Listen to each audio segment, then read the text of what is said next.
Hi everybody, this is my Module 12 case study. So when looking at the case, we see that Miss Potter is the new principal at the Lightville Middle School. She is going to be the principal of this brand new middle school in the Lightville Community School District. They're adding the new middle school due to growth and expansion of the district. Miss Potter was hired as the principal approximately 12 months prior to the opening of the school. This was to allow her time for her to hire her staff, organize the curriculum and programs, and collaborate with the building process of the school. Miss Potter selects 4 teachers and 4 parents to work on a committee to create a new vision and mission statement for the school. The committee strongly feels that Miss Potter should be the chair of the committee. However, as an outsider coming into this rural school district, she feels that rather than leading the committee, she should share this responsibility with the entire committee and work collaboratively. Helen Burke, who is an English and social studies teacher, agrees to chair the committee only after Miss Potter agreed to help her. Helen makes it clear to Mrs. Potter, though, that the community sees her as a leader and expert in the area of leading a middle school, and states to her that she should be the one that designs the philosophy for the school and then draft the mission and vision statements. The committee decides Miss Potter will indeed create the philosophy statement, which will then lead to the mission and vision statements. The legal and ethical issues of this case study, although philosophy, mission, and vision statements are not legally required, they are very much in the ethical norm of schools and school districts to adopt and refer as their guiding principles for the school. I don't feel anyone was harmed in this case study by the actions of anyone on the committee or Miss Potter, but it does place Miss Potter in a different situation, especially being new to the school district and new to the community. Miss Potter feels strongly that everyone should be involved, and the committee's pushing back. This does make it to where she is stuck between giving the committee what she wants and standing her ground to have everyone be involved in the process. There's no law requiring a school to draft philosophy, mission, or vision statements. It is the educational norm for schools to do so, but it is not legally required. I do not believe that there was a breach of contract in the scenario. The 4 teachers, the 4 parents, they had no obligation to serve on the community, but they were volunteers. At this point, without seeing the case study and how it plays out, I don't see any discrimination or harassment. I feel that Miss Potter may be at risk for these actions in the future, depending on how she handles the situation.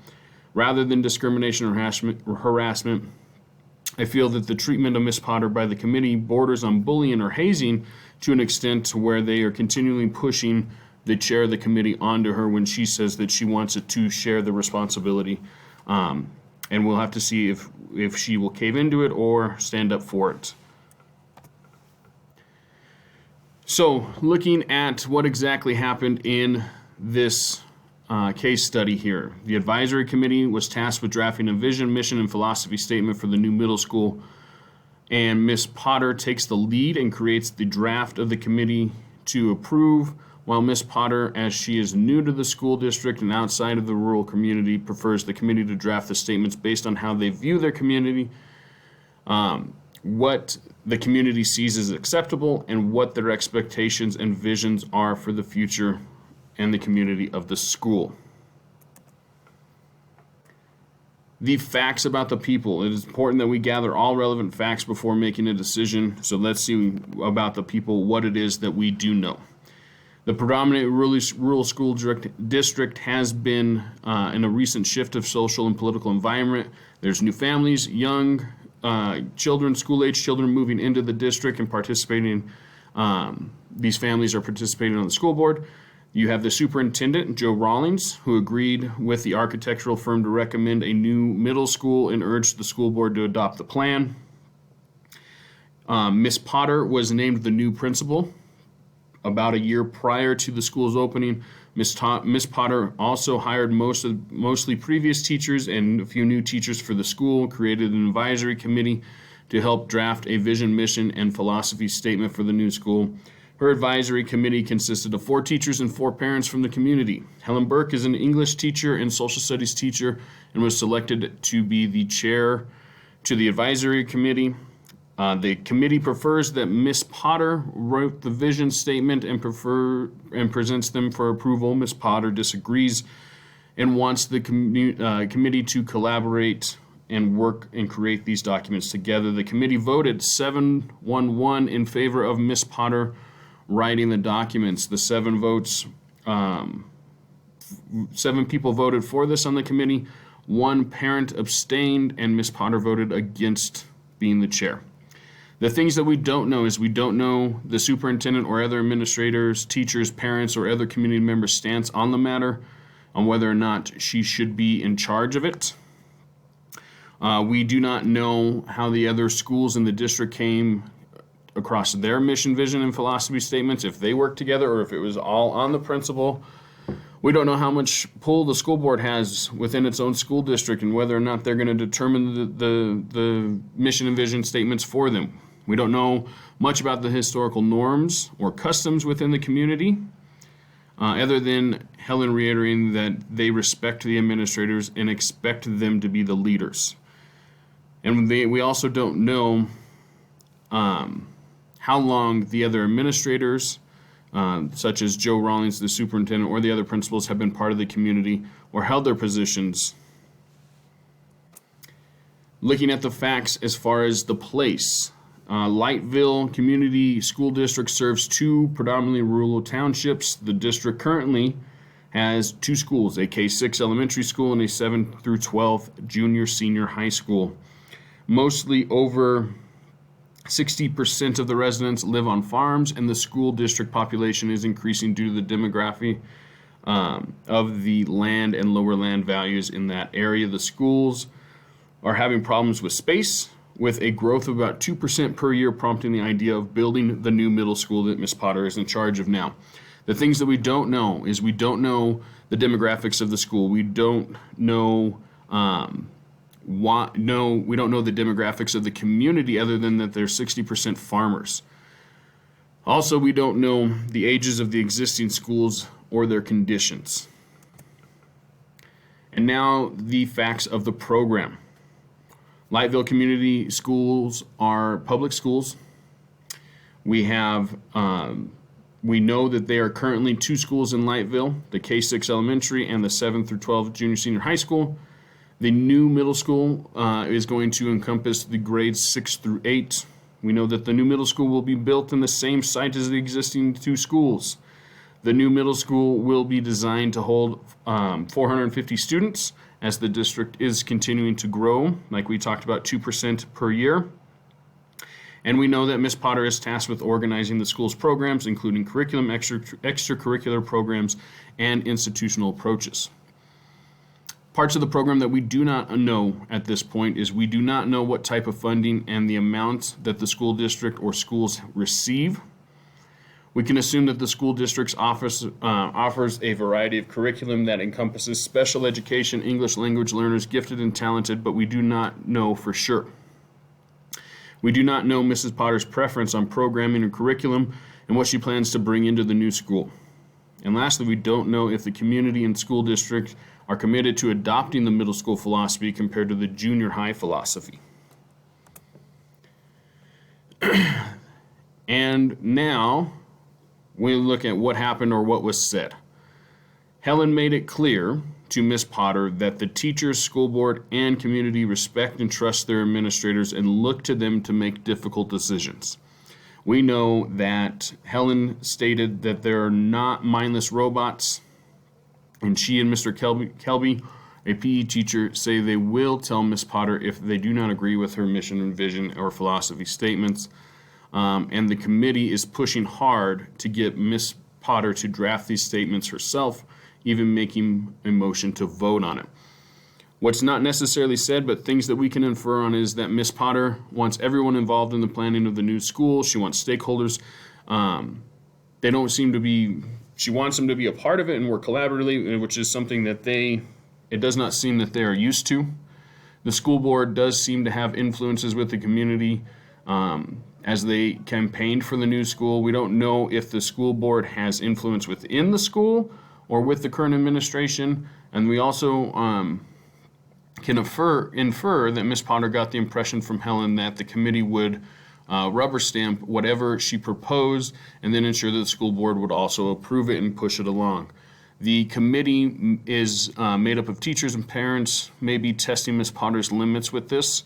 If she gives in and does not hold herself and does it herself, well, then they see her as a pushover. If she holds her ground and has the committee to do it or finds a new committee, will they be upset based on that and campaign against her? Section 5 here. So we're looking at, we're going to prioritize the information. Ms. Potter is the Superintendent Rawlings and the school district and school board administrators, teachers, students, and the community are all considered to be stakeholders in this scenario. The outcome that potentially damaging because of how the scenario plays out. I see that Ms. Potter is being the most vulnerable in terms of damage to this situation. Although the middle school could lose a principal due to this, they may have had several candidates that they could have offered the job, and they could, if Ms. Potter does receive some damage from this and is not able to continue, they may be able to hire somebody relatively quickly so that damage would be limited. I feel that not all stakeholders have been consulted throughout this process. When drafting the philosophy, mission, and vision statements, the community should be consulted. I think it's best for Ms. Potter, or the best thing for Ms. Potter to do in this situation is to try one more time to get the committee to collaborate together. She may recruit Superintendent Rawlings to guide the work of the committee so she can be part of the team. If that technique doesn't work and she's still met with resistance and is unsuccessful, she may need to approach other administrators and possible Superintendent Rawlings for their input on how to try and better this situation. So identifying the different options that Ms. Potter has. Ms. Potter can attend the next committee meeting prepared with a philosophy statement. This will show that she has the school vision statement ready to present, and she'll serve as the committee chair. Consequences for this is that it shows the committee that you are a pushover, and it defeats the moral purpose of having a statement developed by the stakeholders. Her leadership style is already going to be challenged based on this. Second option is Ms. Potter will meet with the committee to outline the key components of the writing, of writing and creating the philosophy and vision statements. With this, she will not get involved and share if they are willing to fulfill the responsibilities or be removed from their positions. The consequences based on this one would be that Ms. Potter stands up for her moral beliefs, but sets a negative precedence towards her willingness to work with others. In a small town, she could be viewed negatively. The third option is that Ms. Potter will meet with the committee to outline the key components of writing and creating these statements. Ms. Potter will serve as the committee chair and start the process of creating the statements collaboratively. Consequences to this is that she still might have to do more of the work, but she is willing to put forth the effort to collaborate with the stakeholders. This is a moral stalemate as she is involved, but yet is teaching others how their opinions of the statements are and how to create one. Ms. Potter, option 4, Ms. Potter will meet with Superintendent Rawlings and the Board of Education to discuss running the committee in a more collaborative manner with potentially the superintendent or board members leading the committee. The consequences of this is that Ms. Potter will be viewed negatively by the Superintendent Board of Education committee and stakeholders for her unwillingness to lead the others. Section 7 here is evaluating the options. So when we look at it here as far as attending the next meeting prepared with the philosophy statement, the evaluation of this is that the option shows that when she is met with resistance, Ms. Potter will not stand for her morals and will give in to parents and teachers.